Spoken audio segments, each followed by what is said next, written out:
maybe they missed a couple opportunities early, didn't get a couple box outs on defense. I do think the area that they could improve on is defensively and boxing out.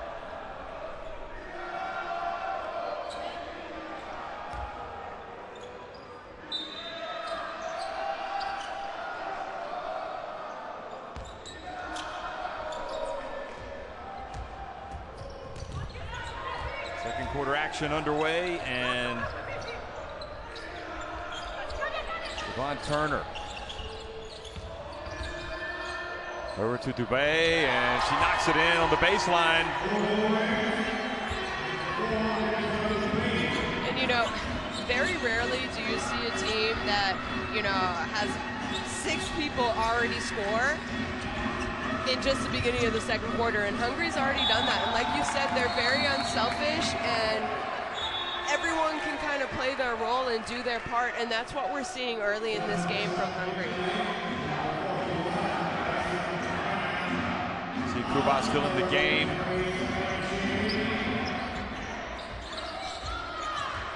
Posting up, remember the Rambling Wreck from Georgia Tech. They'll be watching for Atlanta, her play here. Zantalasini, and she again, is, you know, unfortunately that's not going to come up on her stat as an offensive rebound. It'll be a team rebound, but she's the reason that they look at this. It's just her staying after the ball, trying to follow it, and she's the reason they have the ball back right now.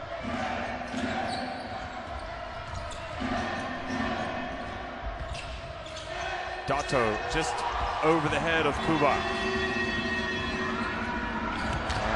Again, just over the head from Studer, that time to Varga. Yeah, you know, it was a good look. It was the right idea. I think she just got a little excited. Maybe she could have taken one dribble and then passed.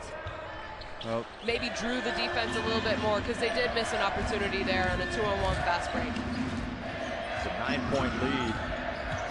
And, a deserved 9-point lead at this stage. They are running the show here in Nice against Italy.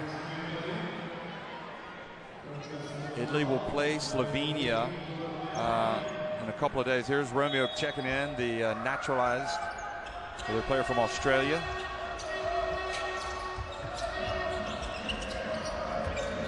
Zantalasini gets it to the paint. She is desperate to get it going. Still cannot. Yvonne Turner rebounds. It goes behind her back and is like a bullet out of a gun up the floor. And then Zantalasini hustled down and knocked it away. Yeah, good job getting back. And you know what? I think this is a good idea. You see Zantalasini coming out right now, getting a little bit of a breather, because I think she is forcing it a little bit too much. Then again, I mean, that was also great defense. They forced her into an incredibly difficult shot. So frustrating as it is for her, maybe she just needs to let the game come to her a little bit more right now. Studer into the corner to Dubé. She'd made one previously, just a little bit shorter than that a couple minutes ago. Good hands, though, from Dora Horty, forcing the turnover. Now Horty going up against Kuba. She gets it back again. Satana reaches in, almost forced it. And now the 3-second violation called on Dora Horty.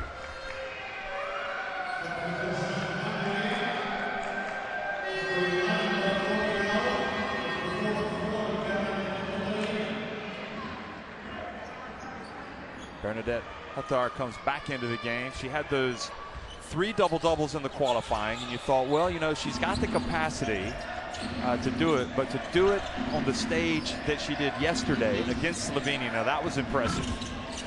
She nearly misses from deep. Kuba sets the pick, rolls. Chamile pulls up, and you know, right now, Italy are settling for jump shots. Contested jump shots. They haven't had a ton of looks on the inside. Hattar gets the rebound. Kripa gets in there. What they need right now is some play like that from Kripa. They need something that really will spark them. Because right now Hungary are just bossing the show with their defense. You know, not giving away anything. No, they're not. I think Hungary right now are playing excellent on defense. They're making things very difficult for Italy, but Italy needs to do a better job of, you know what, move the ball. Hattar flies in for the rebound, and that ball went off of Dubé. And that's what you're saying. This is what Kripa needs to do. This is the kind of energy that she needs to give her team, right? Defensively and offensively. You know, she's not the biggest scorer for them, but those are the kind of things and kind of plays that she can do. Well, the previous trip down the floor, we saw her reach in and tie up, I think it was Hattar, and here she is now forcing the turnover. So maybe she's starting to get into the game herself. Here she is driving in into the corner. Her pass, Chinili over to Romeo. We saw her hit a three yesterday. She doesn't mind going off 1 foot.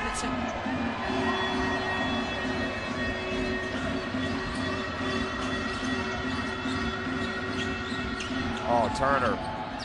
What a play, but then she turns it over to Romeo. Now a chance. Will Sultana take it all the way? No, she's going to hold it up. Good job by Hungary to get back on D. Chinili for three. Good! Finally! Boy, that was a long time coming. It felt like the last time they hit a shot was Sultana's first shot of the game from the outside. Really, I think they're settling too much for shots on the outside. They need to penetrate. They need to get the ball inside, either in the post, or they need to penetrate from the outside and try and take easier shots. Oh, Studer just taking what the defense gives her, and that's a layup.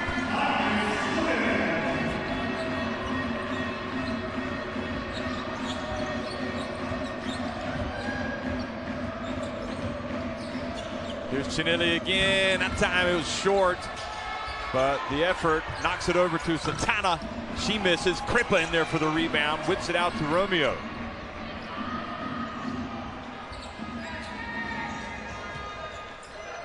You know, I think Italy needs to do a better job of moving without the ball. Kripa for three. Yeah, a lot of times they're just standing around watching the person who has the ball and waiting for them to make something happen where, you know, start moving. You start the play. It's okay.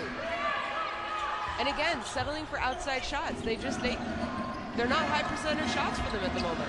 Hattar gets blocked by Romeo. And then a foul called.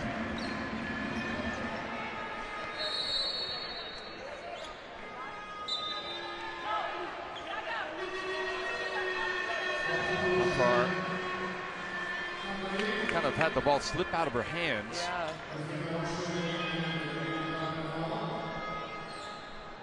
Hungary right now, looks like Hattar took a shot to the face, she says, but Hungary have both Horthy and Hattar in there, so that is a complicating factor with that size. But Kuba gets in there and gets the rebound. Up to Sultana on the wing.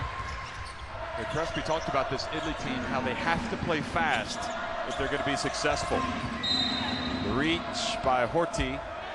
Sultana trying to get in, wisely trying to get into the shooting motion, but they're not going to give her free throws. We saw yesterday, same kind of situation, but she ended up passing the ball. That's right. You know, so I think today a little bit more conscious. Oh, you know what? They're going to foul, shoot it. Well, Romeo turns it over. I think she just tried to get a little too fancy there because Sultana was wide open on the wing for her. Good recovery by Kripa to come down and get the steal. Now Romeo over in front of the Hungary bench and pulls it up.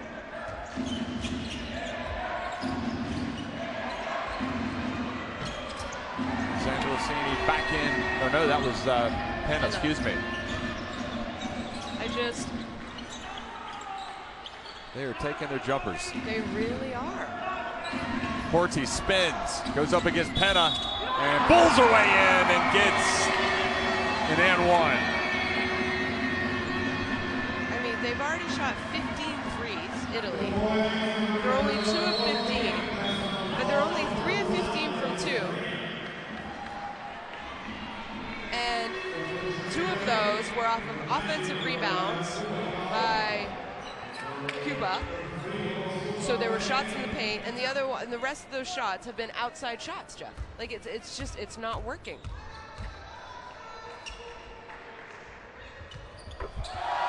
Horthy makes it, and Hungary have their biggest lead of the game.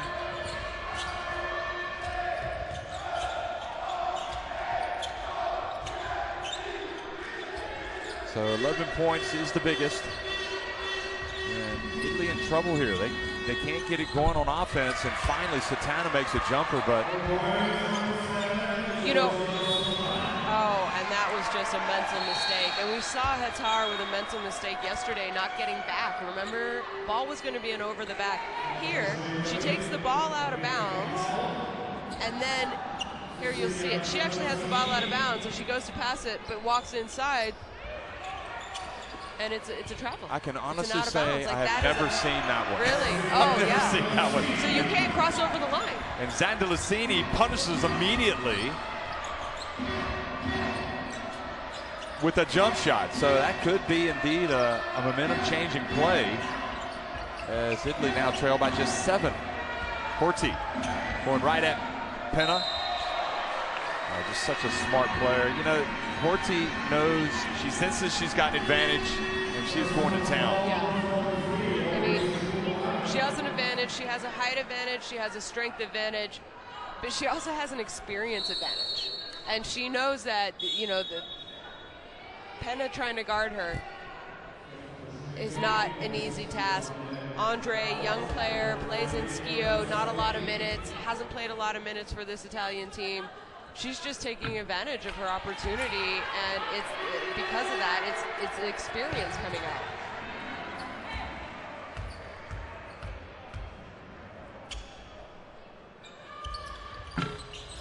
Well, misses 2 there. So a break for Italy, and they need a break.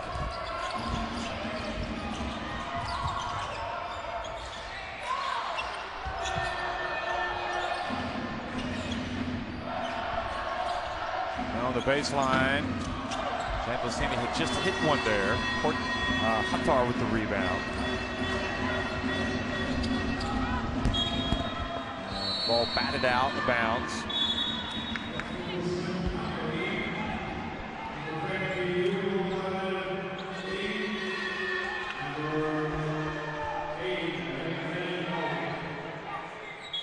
It was batted by Kuba. So it'll be Turner inbounding of the 16 on the shot clock. Here she is again, not forcing things today. Doesn't need to. Hatar turns, and good job from Kuba getting a hand in the face. Yeah, that was great defense by Kuba. And Studer there reaches in, and Zandalicini playing with a little bit of fire, dribbling like that in front of the point guard from Hungary.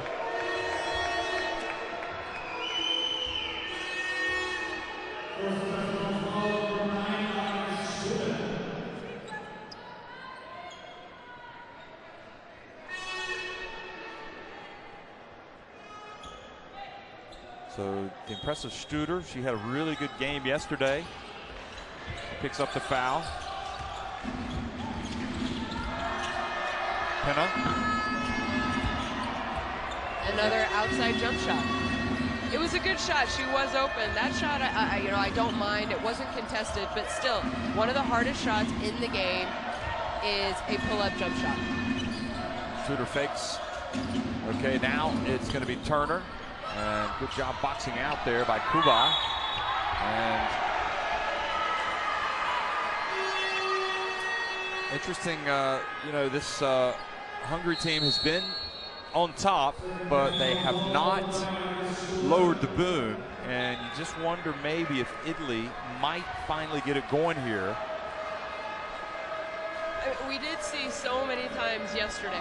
Italy were down, and then it was the second part of the quarters that they started to come back, find their rhythm a little bit. But I agree, watching this game, you feel like Hungary should be up. 2 minuti 19 con la testa. L'importante è che finiamo, vinciamo questi minuti di 2 punti. Enough that we win these 2 minutes and 19 by 2 points. Enough that. Not necessarily from post players, you know, but what I mean by scores inside the paint is I think they're largely aggressive and trying to attack the stage with the dribble or with cuts. And then you look at that. You're not hitting from outside. You want to start on the inside or from the free throw line and then build out. And Italy are just not doing that at the moment, but to only be down 7 points, I think they're lucky. Yeah. I really think they're lucky that they're even in this position right now.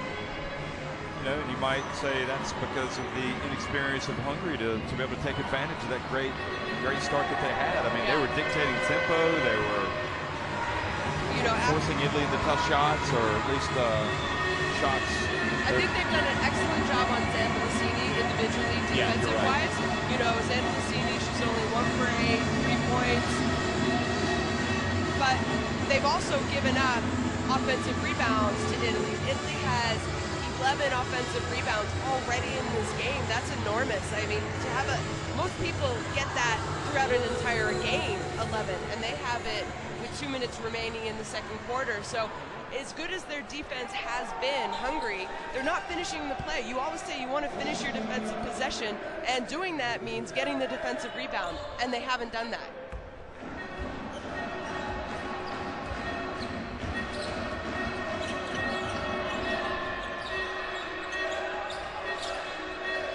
Kripa rather gets it over Zandalicini.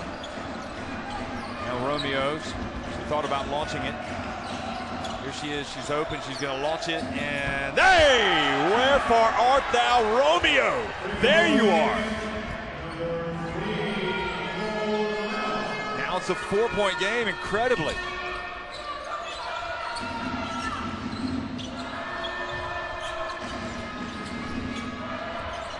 Great Eurobasket women, this is turning out to be. And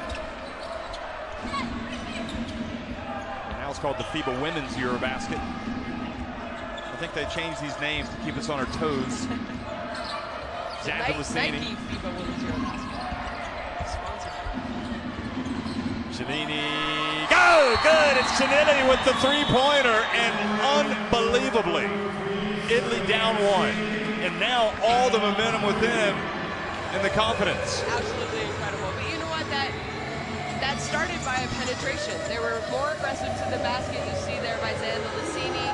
And you know, maybe these women watch Steph Curry and Klay Thompson a lot and realize, you know what? We're shooters. What do shooters do? They keep on shooting until they start to go in. Well, Chinili had, she was 1 of 4 before that one, so she's now 2 of 5. And Norman Sakay taking his team to task now. You see the rebounding, and Italy incredibly have a 2-rebound advantage and 11 on the offensive board. I mean, Although one of them, you know, maybe that's a bit skewed because there was one time where they had about 4 offensive rebounds and they didn't score. Do you remember?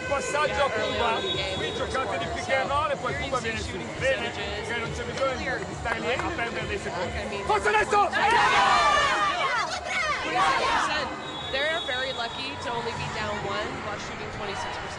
Well, the other thing is that Hungary, the well has been dry for them now for quite some time. They haven't scored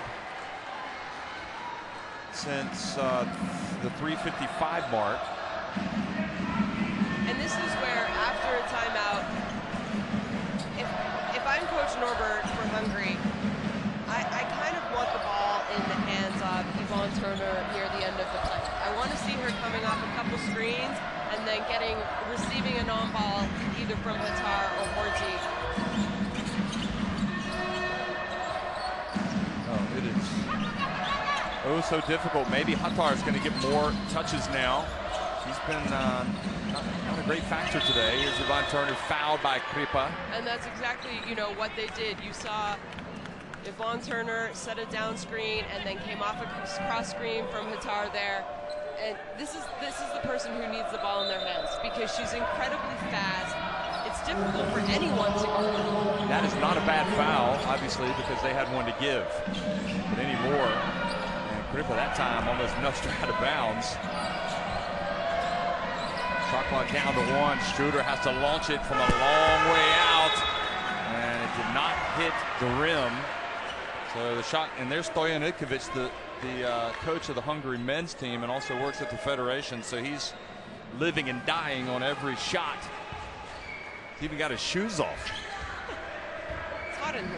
He's stressed. He's not the only one. Chinili. Here's Zandalicini fouled as she makes her move by Ratchani, and it has just been a very difficult difficult last 3.5 minutes for this Hungary team. They have gone south offensively and defensively. Those shots that they were giving up to Italy, well, now Italy are making them. Although Italy, they look like they're getting their shots more in the flow as well. A little bit more movement after a few passes. Yeah, later in the shot clock.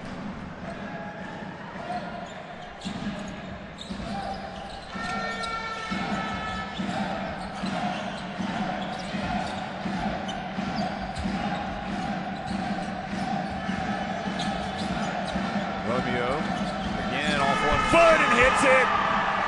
And Italy have charged back to take the lead. Romeo just likes to be on the highlight reel.